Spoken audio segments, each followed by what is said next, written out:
আগামীকাল রাত্রি 12টার পর এবং কিছু মাংস রেখে আমাদের মন্দিরে চলে যায়।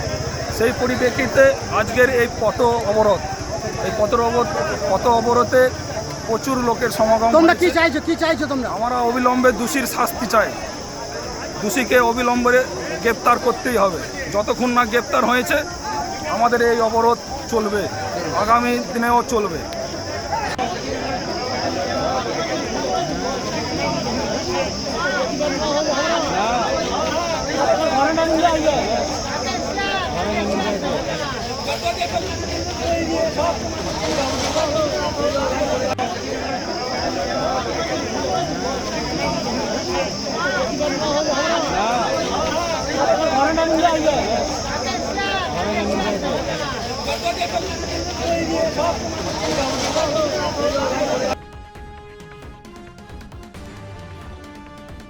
তো আপনারা দেখতে পাচ্ছেন এখানে যে ঘটনাটা ঘটেছে, তা আমরা সরাসরি শুনে নেবো এখানে যে বক্তা রয়েছে। বলুন এখানে কি ঘটেছে? এখানে ঘটনা বলতে আগামীকাল রাত্রে আমাদের রাধা মাধব মন্দিরে কিছু ব্যক্তি সেই মন্দিরে রেখে দিয়ে যায়।